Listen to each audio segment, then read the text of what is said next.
Thank you, Joe. So as the mayor stated, if you don't have these videos, please let us know. And the reason we have shown these videos, there's a purpose, right? So as you can see, they're enhanced photos, there's enhanced video footage, and so we're asking the public to ensure that they can see them. They can see here that you want to focus on the body movements, the way the person moved their arms, the body posture, the way they carry their weight. I think those are important movement patterns that may help you identify this individual, which is extremely important. Another thing that we're going to ask the public is if you have any type of camera system, including Teslas, in your property. In this video that you just saw behind me, it all comes from the residential block of Waterman Avenue, Power, Ives, and Hope Street. And it's those residential areas that we're asking the public to look, if you have any camera systems or any Teslas, like I mentioned, that you look at that footage and that you can reach out to us and please provide us anything that you have. And we're asking you to go back at least a week to do that. And the reason for that is because on Saturday night, the day off, we actually learned that this individual was in that neighborhood at around 10:30 in the morning. We also know in this profession that many criminals will case out an area weeks and days prior. And so it's important for us to ensure that we can have you look at that and help us. And the reason for that is because our offices, our agents, are looking at terabytes of data. And we're looking for a moment that is shorter than somebody taking a breath. It's incredible hard work to do that. And so we're asking the public to assist us with that.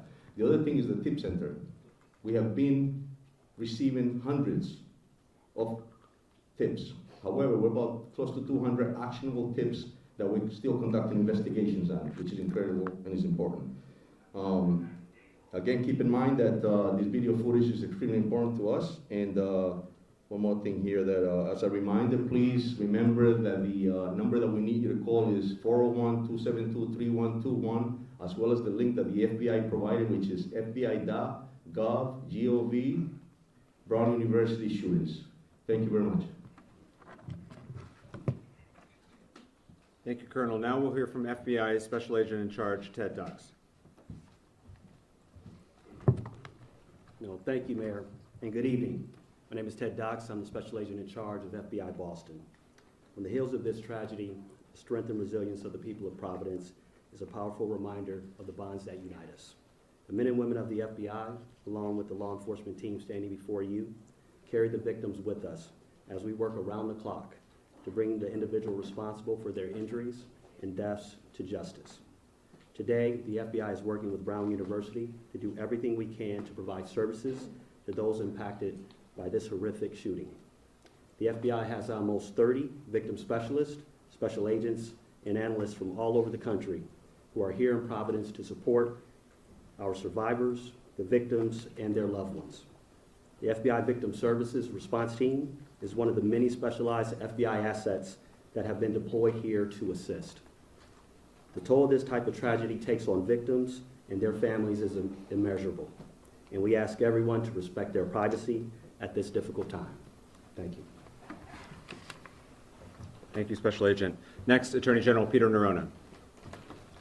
Thank you, Mayor. I don't have a lot to add other than that from my perspective. I think the investigation in a case like this, which is a challenging one, is going really well. On the third floor of this building, there are dozens of agents, detectives, led by Providence Police, prosecutors from my office, working to put together, and what you're seeing is just a portion of what they're working on right now. So they are literally, because I have seen at least part of it, the shift changes late at night.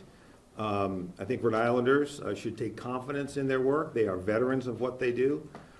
They're smart, they're professional, and they're getting the resources from the mayor and the governor that they need, the state police as well, to get this job done, and I'm confident they're going to be able to do that. Just need a little bit of patience, as hard as it is to say that in this really horrible context. Thank you. Thank you, General. Governor Dan McKee for an update now. Thanks, Mayor. And right off the top, we're just making sure that the state is supporting Providence and Brown University, and then working with the FBI as well as our state police and the Attorney General to continue to provide information to the people in the state of Rhode Island. My information is that recently, today, we've met with all the university presidents in the state of Rhode Island. We know that we want to start a working group that will talk about enhancing the safety issues. And you'll see shortly that we'll be doing the same thing in terms of the mental health issues. And I think that's important as I'm out and about. We're hearing a great deal of anxiety coming from families and students and the general public. And that's one of the reasons why our state police has supported the Providence schools with presence as school begins and school ends, in support of the mayor and his efforts to support the schools. Thank you, Governor. We're also joined tonight by Brown University President Christina Paxson. Thank you, Mayor. I want to begin by thanking the many law enforcement agencies who continue to work around the clock on this case. It's very impressive. I also want to thank the mayor and the governor for their continued support. The primary point that I wanted to address before we get to questions is that Brown is deeply committed to the safety and security and well-being of our community. And I've been deeply saddened to see people questioning that. We understand that as time goes on, there is maybe a natural instinct to assign responsibility for a tragic event like this. Anxiety and fear is very natural, but the shooter is responsible. Horrific gun violence took the lives of these students and hospitalized others. And it's deeply sad and tragic that schools across the country are targets of violence. Brown is no exception. We are cooperating fully with law enforcement, and again, we thank the multiple agencies that have been working so hard day and night with increased patrols to keep our campus safe and to investigate this horrific shooting. Thank you. Thank you, President Paxson. I'll give a couple updates on behalf of the city, and then we'll take your questions. First, as has been discussed many times, we continue to have enhanced police presence throughout the city of Providence to help bolster the confidence and provide a sense of additional security to our residents. Today, we were aided by neighboring municipalities in Central Falls and North Providence with supplemental officers. We're grateful to our neighbors for sticking up and standing up with Providence. The state police continues to be an incredible partner, and I thank the governor and Colonel Weaver for their partnership. Providence Public Schools remain in session. Friday is the last day of school before winter break. Spent some time at our schools again today. As has been the case in the past, the schools in the area of Brown are having regular police presence, and because of the assistance of the Rhode Island State Police, we've been able to provide additional police presence and coverage to other schools in Providence, and we thank them for that. When I was at one of our elementary schools this morning, the faculty were having a brief meeting before kids started to arrive, and in discussion with some of the teachers, I asked how they were doing, and one of the teachers said what I think a lot of us are feeling. She said, you know, it's hard, but I'm putting on a good face for the kids. We need to be here for them. And I think that's how a lot of our residents feel right now, which is that we are taking very tentative steps forward, but we're doing it for one another. And so I do want to thank our educators at this time. They're being asked to go to school right now. Our principals are asked to be going to school right now for the sake of the families and the kids. And at that same school, there was a second grader literally skipping to the front door because he's a second grader, and he doesn't know everything that's going on in this scary world right now. And so the strength of the adults has allowed that little kid to skip to school this morning, and so I want to thank all of my fellow residents of Providence for putting on a strong face for the sake of others at this time. There were questions yesterday, and so I'll also just give a brief update on the health status of the survivors. If folks will recall, there had been 8 hospitalized. One has since been discharged. There had been 8 hospitalized. One has since been discharged. The 7 that remain in the hospital, one is in critical status, 5 in critical but stable status, although healthcare providers report that they are improving, and 1 in stable status. Those are the 7. 1 in critical, 5 in critical but stable, 1 in stable status, and 1 discharged since the last time we made comments about their safety and recovery from the podium. Now we'll open it up to questions. En español por el jefe de la policía, Pérez, si puede responder nuevamente, repetir un poco de estos videos, en qué áreas se están concentrando, dónde quieren que las personas vean esos videos y cuánto tiempo antes incluso quieren que reciban o revisen esos videos de vigilancia. So the question was, if I could just repeat what I stated earlier in English as far as what occurred here, the reasons of the video, and what I was requesting from the public. So, estamos pidiendo al público realmente que el video lo que hicimos fue que lo aumentamos para que vean la manera en cómo camina la persona, cómo mueve sus brazos, los movimientos que tiene. Eso es muy importante para que de pronto nos ayuden a que ellos se identifiquen a esta persona, importantísimo. Lo segundo es que estos videos fueron tomados más que todo en una área residencial que incluye la calle Hope, la calle de la Waterman Avenue, la calle de la Power Street y la calle de la High Street. Entonces es importantísimo también pidiendo al público que identifique si tiene sistemas de cámaras, también como vehículos de los Tesla, que tiene ese tipo de data, para que nos mande a nosotros, importantísimo para verificarlo y que vayan una semana atrás del incidente. Porque hay una información que tenemos que esta persona a las 10 de la mañana del sábado fue vista. Chief Perez, you said that you believe this person was in the neighborhood at 10:30. Clarify, you believe that was at 10:30 the morning of the shooting? And what do you believe he was doing there at that time? Correct, and we have video footage of that, and we believe that he was actually casing out this area to commit the crime. That's a pattern that criminals do, and that's what he was doing. Chief, yesterday the FBI described the person that we've been seeing in these images as a suspect. Today the language seems to be person of interest. Can you clarify, do you believe that this person that we're looking at is your shooter, is your shooting suspect? Definitely still a person of interest, and we're still investigating that to be able to get that answer. But we strongly believe definitely that's a suspect in the incident and a person of interest. An MIT professor got early this morning from Forbes. Does that incident have any potential connection to this investigation? No. Colonel, I just asked you, yesterday we were wondering about this person's age. Now that we've seen more video, again, a couple of days ago, I know you're saying 20s, so some talk about 30s, but just to help people at home, people who've seen this video, do profilers or anyone in your department have any better understanding or closer idea on his age? And the second part of that question is, can you now confirm that he has no connection as a past student or as a past staff member at the university? So the first question, I'll tell you that the first, when it happened on Saturday night, obviously it was chaos, and there was a witness that stated that he might have been in his 30s. At this point, we're still just looking at the picture. We haven't identified ages or anything to that point. And as far as whether he's a problem student or anything, we don't have any of those answers, no. Colonel, in one of the new videos, prior to the shooting, this person's interest is seen running. At this point, do you have any inkling why he's running, or where he's running to? Yeah, we're still investigating that, but what we do know is that he was casing the area.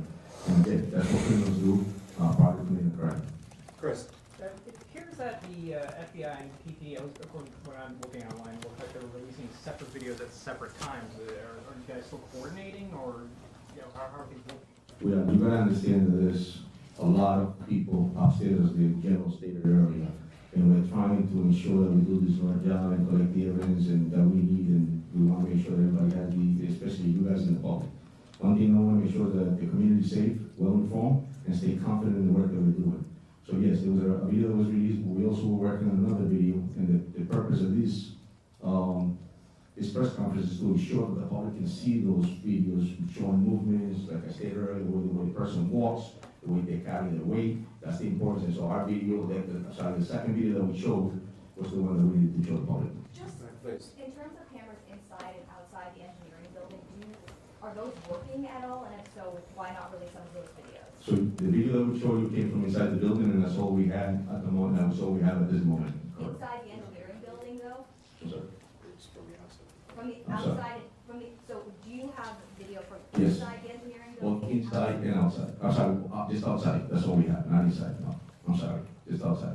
Are they going to be released anytime soon, the ones from inside the building? No, that was released already. That was the outside of the building. We released. Yeah, let me just jump here and clarify, okay? So there is, you know, for those of you who've been with us before, and I understand not all of you have been, there is video inside the building. There are cameras inside the building. What we have released to you are videos of this person of interest. So I want to be clear, because later on there may be other videos that get released in the course of a prosecution, likely will be at some point. They show things like chaos after the shooting. What they don't show is this person of interest, and so that's why we haven't released those videos, okay? What you do have are videos from a camera outside of the Brown building and other cameras from around the neighborhood that the good men and women in law enforcement located and have put together in this montage. And to your question, Chris, there are 2 versions of that video, but the bottom line is they, as I understand it, they depict the same thing, and number one, and number two, the agencies are working very, very well together, as I think the special agent in charge would agree. Attorney General, you've got a follow-up, and then we're going here. Just to clarify, there's no clear video of the suspect inside the engineering building. That's correct. Now, can I just ask as well, further to the surveillance footage that you have received, I've been here since Saturday speaking to people who are living in the residential buildings around and in the businesses, and many of the store clerks there have told me it wasn't until this morning that the police have actually come to ask them if they had anything that they could offer, any CCTV or any evidence that they could provide. Why has it taken 3 days for these people to have police come to them to ask them for assistance? As I stated earlier, it's a residential block that includes a lot of homes, a lot of different camera footage, and it takes a lot of work in the sense that there's a lot of terabytes that we're looking at in order to be able to analyze it, pull what we need, and sometimes it's just a moment that we need, and it's almost shorter than somebody taking a breath, so it takes a lot of work. And then so once that leads us to the next location, to move strategically, we have to pull the video, download it, analyze it, investigate it, and then move forward. Mr. Attorney General. Yeah, I just want to jump in there too, because I think, I want to clarify in a sense what the chief is saying. He said you start in the grid, in the first instance, it's closest to Brown. It takes a lot of work to canvass that area, and then you build out as you learn more about the path of travel. So it's entirely possible that tomorrow we'll be canvassing places that we haven't canvassed yet, because we're working out with the resources that we have. Attorney General, we have a question and a follow-up, right? Yes. My first question, Attorney General, to follow up with my colleague, this is the question I asked on Saturday night, which is, so there's cameras in the hallway, but they don't show the suspect, or Brown is not releasing them, or you're not releasing them to us. How does a multi-million-dollar school not have a bunch of cameras in the hallway? So let me try to explain that. So, as President Paxson knows, there was a major addition put on that building within the last 5 years or so. That is a modern building attached to a much older one in the back. So it doesn't come as a surprise to me, at least, that there are cameras in the newer part of the building. And there's video footage, okay? So there's the back part of the building, old part, and front part, new part. The shooting occurs in the old part, towards the back, up towards Hope Street. In that older part of the building, there are fewer, if any, cameras in that location. I imagine because it's an older building. So as students are fleeing the area of the shooting into the new part of the building, there are cameras in that brand new building that show that chaos. But the only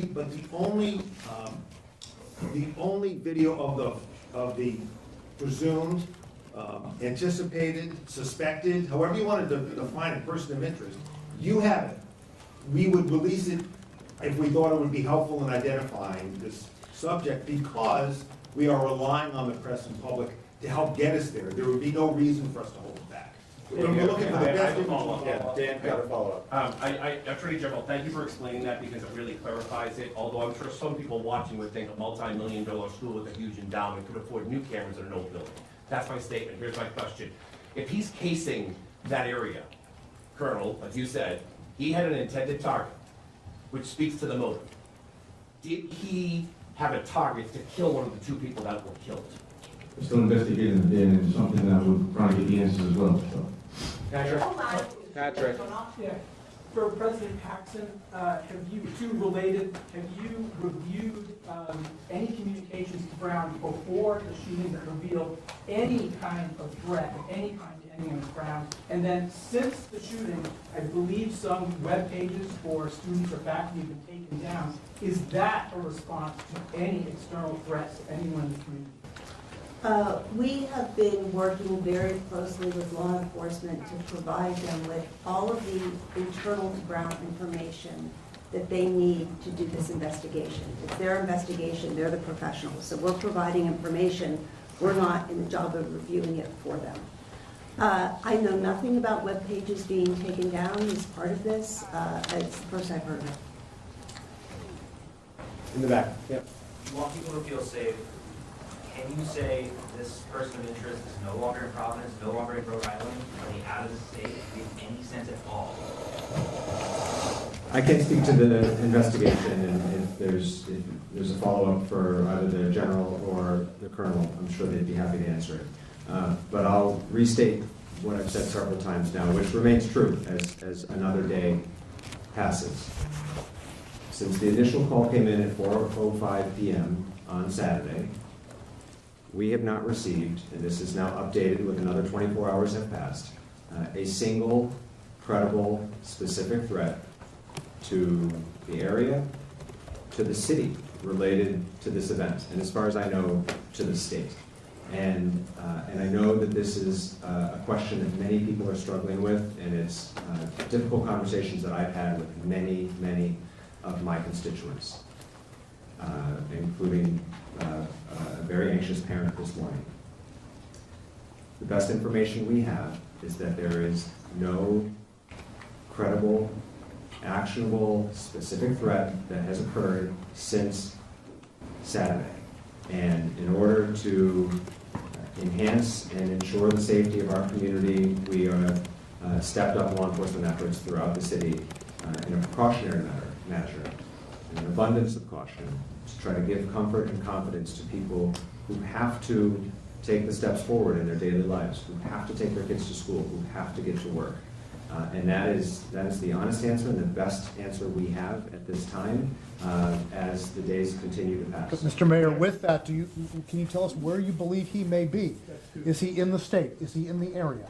That question was asked as well, so Colonel, I'll let you answer that. Yeah, we'll continue to investigate that. That's not, there's no control statements, as the mayor stated, we haven't really received any credible info as far as any other calls for that nature, but I'll tell you that we have enhanced our presence in the city, and we're using every resource we have, and every call that comes in, we're responding to it immediately. Are you working with any neighboring states? It's Pat, so we're working our way across the room here. Pat. Pat Ford, Coalition Radio. In a case involving a hit-and-run accident in the vicinity of Brown University that was litigated by the Office of Attorney General in Rhode in 2023, Brown University Police Detective John Remka stated that the university maintains several thousand video surveillance cameras and license plate readers on Brown University campus and surrounding campus. Now, this is in addition, obviously, to the Providence-based data center. Attorney General Norada, your department litigates that case, essentially giving your department a thorough understanding of the landscape. Why isn't there more video or metadata, and were those cameras all operational? Yeah, I can't speak to what was operational or wasn't, but I will say this, that, and I've answered this question a few times today, and I'll try to do my best to answer it again. So, somebody reported, maybe in the Globe, that there are 800 cameras or so on the campus. It might have been the Globe. 1,200? But this building is on the very edge of the campus. If you know, I know that building well. I had two sons who spent a good chunk of their lives there. It's at the very edge of the campus. It's not in the heartland of the campus. It's not the green. And there are several greens. It's not any of the three greens, as I remember them. So it's right on the edge of the campus, and where the shooting took place is at the very edge of that building on the edge of the campus. And so, as those of you who know Providence know, you are very quickly into a residential neighborhood, which is why the video footage you're seeing of this defendant's, person of interest movements, are pre and post shooting are in that neighborhood. So the building is on the edge of the Brown campus.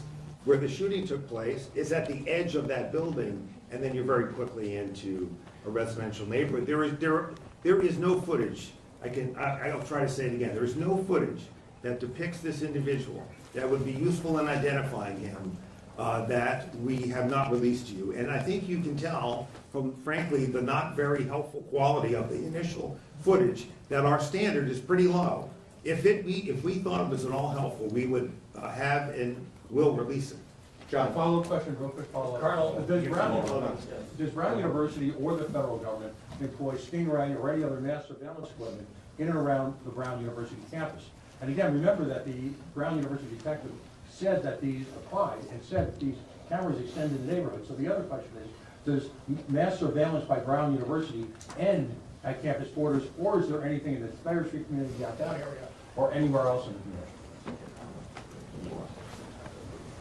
You asked me this question last night, Pat, and I don't have any knowledge of those systems. Respect the mayor, I'm not asking you, I'm asking the Attorney General or the FBI. Okay. Yeah, there's no mass surveillance. Well, first of all, I'm not sure what mass surveillance means, Pat, but by any standard, I wouldn't describe it as mass surveillance by Brown University. There are cameras that they have in place in an effort to protect their students. And unfortunately here, given location, given age of building, we just don't have additional video footage. Trust me, I wish we did, but we don't. And so we're doing everything we can to find additional footage from the neighborhoods, reinvent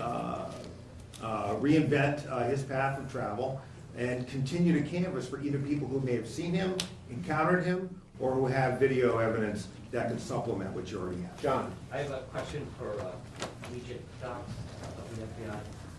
Agent, so this happened Saturday night, and then last night you have an MIT professor. I know the question was asked, but this has to work. What we see on this video is seemingly someone very cautious, almost like a professional, kind of like the DC pipe bomber that is circling several times. What information do you have? That MIT Jewish professor in Brookline was basically executed. Do you have any intelligence of that person was operating at? You know, it's interesting. Colonel Noble reached out to me very early. Their lead on that particular incident. He made sure that if there's any intelligence, any information in which is connected to what we have here, that they would share that. At this time, there seems to be no connection as it relates to that particular incident. What, as a FBI agent, what do you see in that individual who's walking? For example, you know, he's walking with his arms behind his back, and I've seen people talk about that sounds like a young kid on a campus. That scene where he's, you know, walking, that's something more either European or Middle Eastern. What do you see so far in this video that we see of the suspect or a person of interest? You know, I think the Colonel articulated in a sense what they see. I say from an FBI perspective, we have individuals that can hypothesize on that, our behavioral analysis unit, and those type of individuals. I would say I would be, I think, getting a little ahead of things. If I give you kind of an inference of what I see in that particular behavior, it can mean a lot of things, to be truly transparent with you, and to get into the mind of an individual that would commit such a heinous act. That's a place in which I don't want to go right now. I'm not sure what was going on in that particular individual's head. But you would agree, this individual seems very calibrated. Brian at the back. President Paxson, clearly as you stated, the shooter is to blame, but you're hearing a lot of questions about the lack of cameras. You mentioned you've heard some of the criticism. What is your response to parents as well who said they pay a lot of money to keep Brown requesting the cameras, why the sirens didn't go off? Do you believe that Brown had the precautions and safety measures in place before the shooting that were appropriate and necessary? I do. And in fact, I'm glad you mentioned the sirens because I think there's been some misinformation about that. We have two security systems that we can activate in time of an emergency. One is a system that sends out text messages, phone calls, emails, and it was activated within minutes of the incident. Those messages went out to 20,000 individuals, so all alerts. We also have a system of sirens. There are 3 sirens placed across campus. Those get activated when there is a broad-scale emergency and we want people to rush into buildings. In the case of an active shooter, activating that system could have caused people to rush into Barrison Hallway. So that's not a system that we would ever use in the case of an active shooter. So, Just to follow up, it does say on the website when it was launched that it is for an active shooter. So it depends on the circumstances and where the active shooter would be, but you don't want to ever get people rushing into buildings that might be the site of an active shooting. That's my understanding. Go ahead, sir.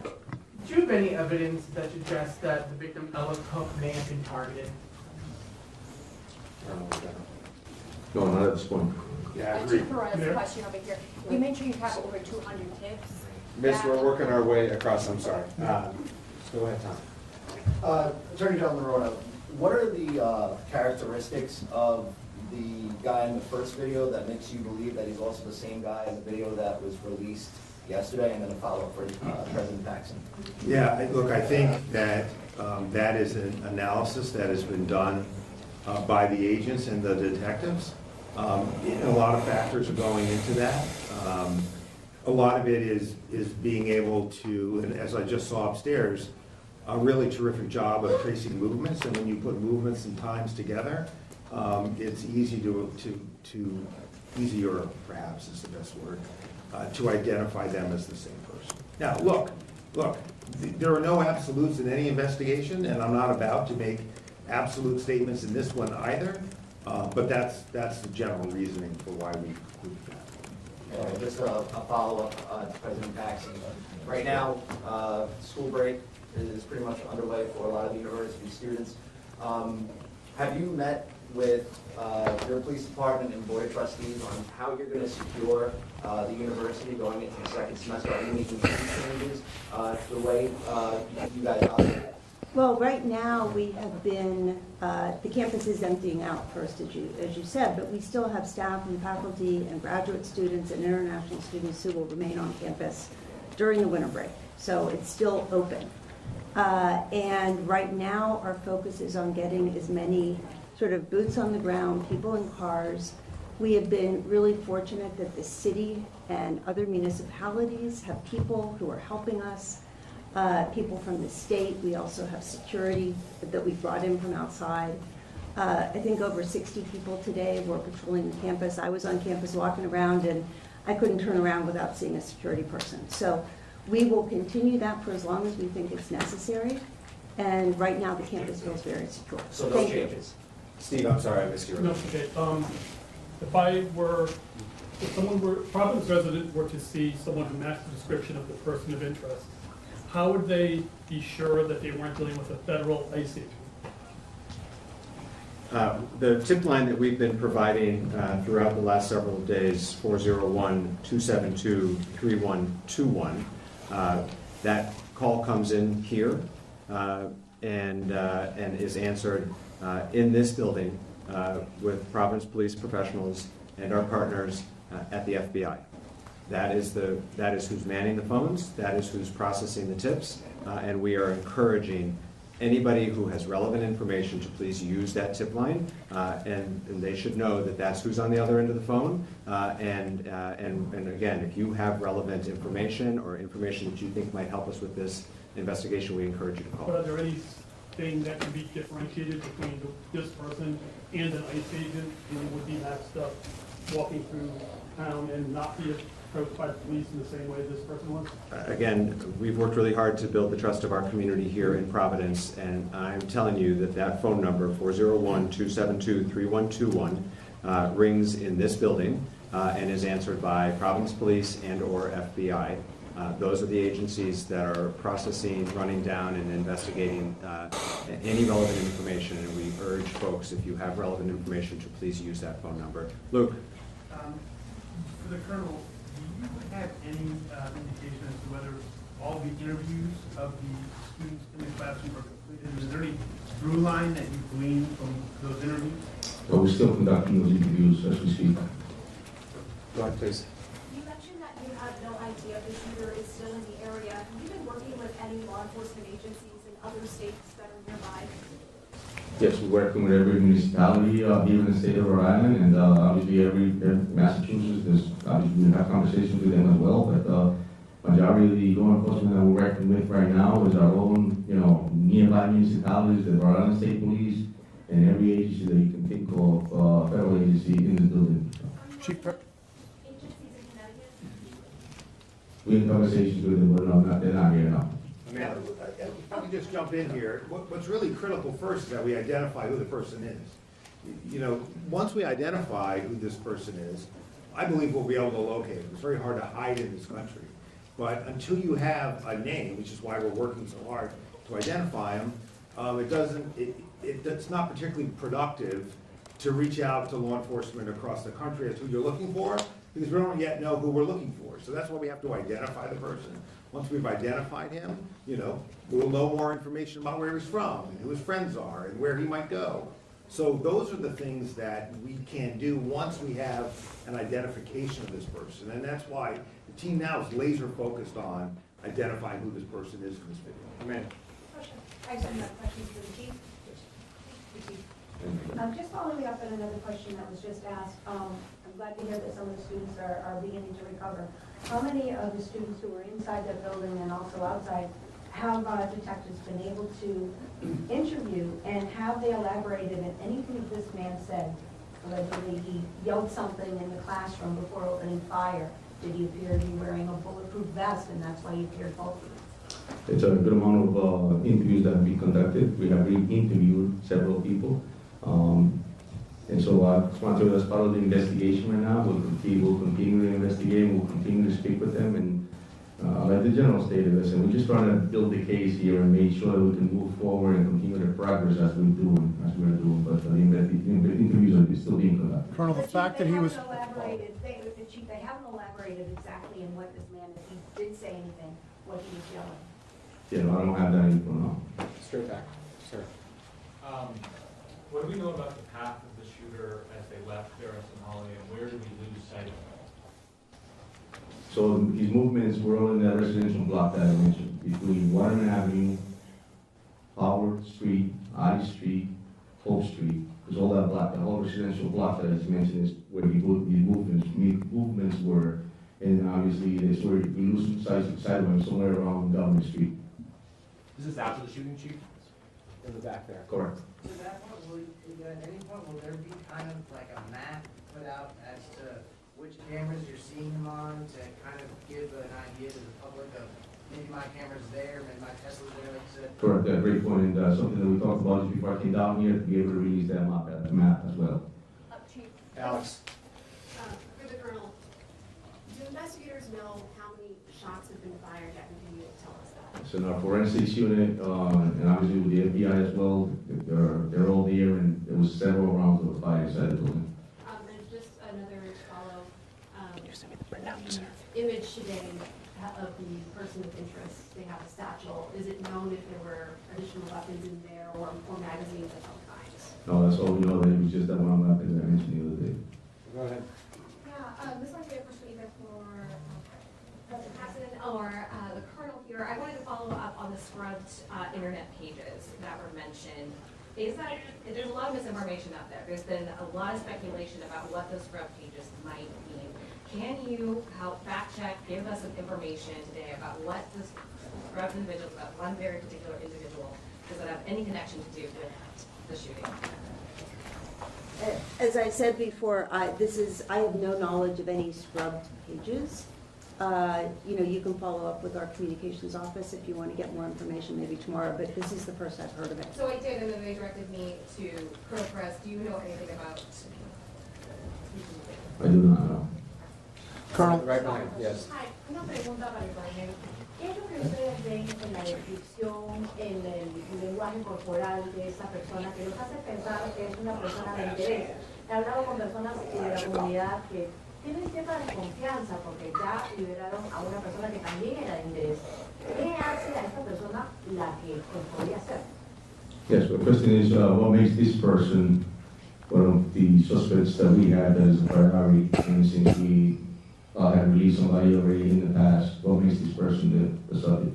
So, la respuesta realmente es que tenemos muchas indicaciones que este individuo es el que cometió esta tragedia. Y entonces, estos videos que mostramos por esa razón. La investigación nos está llevando en ese progreso a determinar que esta es la persona. por demasiadas cosas que vamos a seguir investigando. So the answer is pretty much that there's a lot of leads that we have here that identifies this individual as the person who committed this tragedy, and we have enough to be able to move forward in progress, and we're very confident that that is the individual who committed the tragedy. You have one follow-up here? Or you go ahead, please. I'm sorry. ¿Por qué no llamarlo sospechoso entonces? ¿Y qué le dice a la comunidad que está angustiada? So I don't call him a suspect, and what we told the community is nervous. So la respuesta es, ¿verdad? Estamos llamando a una persona de interés, ¿verdad? Porque necesitamos crear un caso para poder llevarlo a la justicia y presentarlo al fiscal. Y le decimos a la comunidad que realmente está en un trabajo y esta es una prioridad en este momento y una responsabilidad de que pongamos un caso completo para poder llevarlo a la justicia. Colonel, you said that he was casing. Here, Mayor, with your permission, I want to come back to your question about that name. And I know the name that you're asking about because a member of the media asked me about it. I am familiar with it. I wasn't familiar with it when the media member asked me about it. I think it was either CBS or NBC. I asked my team about it. I think this is an area where caution is really necessary. There are lots of reasons why a page might be taken down, particularly if there's chatter out there about, to your question, Amanda, about words that were spoken. It's easy to jump from someone saying words that were spoken to what those words are, to a particular name that reflects a motive targeting a particular person. That's a really dangerous road to go down. Really dangerous. If that name meant anything to this investigation, we would be out looking for that person. We will let you know we were looking for that person. You know, again, I think it's just a really dangerous road to go down. I know that in today's age, there are lots of things that people read into things. It's just a dangerous thing to do. And I would leave it to us to identify persons of interest and let us run them down. What the public can do for us today is help us figure out who this guy is. And we hope to have more information out that will help you do that, help us do that. Colonel, you follow up here. I do, just Yeah. very quickly. It was further to my colleague's question that you have answered most of it, but just in regards to the rumours that are circulating as well about the motive here, do you have any information regarding the rumours that a particular professor was being targeted? Yeah, there's no information that the investigative team has about motive. Zero. There's nothing about, even if taking at face value what one or two witnesses may have said about what something was said, okay, and there are many witnesses that say nothing was said, there's nothing about what we know was perhaps said that indicates any kind of motive that is related at all to ethnicity or political outlook or culture. There's nothing at all that we know right now about that. And I think that is a dangerous road to go down, particularly in today's environment. Patrick has a follow-up. Does the fact that the satchel is in some videos and not in others, and his disappearance around Governor, either indicate that there's a vehicle involved or one of the houses involved, and he picks up the satchel or gets off the satchel? What does that tell us, the fact that it disappears if there's a vehicle? So the actions were criminal, pretty much. I'll tell you that's, you're right, and that's something that we're looking at. As you can see in the video, the satchel's on, sometimes it's not on. He has a heavy coat on. He has something in front of his abdomen. He could have hit this satchel, and something the instance that we have. We'll continue to investigate. It's complex, and we'll continue to investigate as we go. Chris has got a follow-up. Chris has got a follow-up. Chris has got a follow-up. Are you assuming, like in Lewis to Maine, after 4 days, the suspect had taken his own life? So if you just step to the microphone, are you assuming right now that you're showing these videos that this is a suspect after 72 hours that's still alive, or do you have dogs and thermal imaging from helicopters overhead that are looking for a person that's taken their own life? Yeah, we're using a lot of resources. As soon as we get a lead, we continue to follow through with it. Investigation, I mentioned the other day, they start here and they lead in a different direction. So we're there. Yes, you're right. We use dogs. Yes, if we have a lead on something and we think that we need to go back and search it again, we need to re-interview, we're doing all that. Chris, you got the last question. Go. This is for Colonel Andy Agee. The mayor had noted the Boston Globe podcast that there were setbacks earlier in this investigation. Would you also say that initial detention with that first person of interest, would you also categorize that as a setback? Well, you know, the mayor and I agree on nearly everything. But we look at this case maybe from different backgrounds and experiences perhaps. Certainly the mayor has had many great experiences that I've never had, leading the city, for example. Well, I would not characterize it as a setback. The way I would characterize it is, it was a lead that had to be run to ground. And the person, as that lead was run to ground, there was an initial period where that lead looked very promising. But there was still physical evidence that had to be analyzed. And once it was analyzed, it was clear that that person was not a person involved here.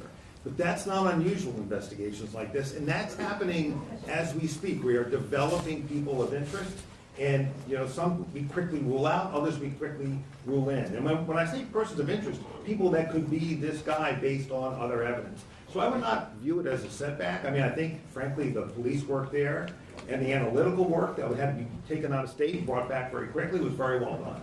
Certainly was it a disappointment for those of us who hoped we could wrap this case quickly for the benefit of the Brown community and the people of Providence, Rhode Island. But I don't know that I would use a setback, but I think, you know, maybe those words don't, maybe what I'm saying is not all that different from what the mayor said. But I look at it as good police work while other work was going on. Colonel, We will be back tomorrow with further updates unless there is a meaningful update. Again, if you are not yet on the press list, please see Camille or Julie to my left, and they can add you to the list. Thank you all very much. Mayor, first of all, could you, on the posting from the FBI, it says that there's a second individual. Is there a second individual or no? Colonel, we believe he was local. We think he was casing it out. He was local or not local? No, still investigating that. Okay, I need to track.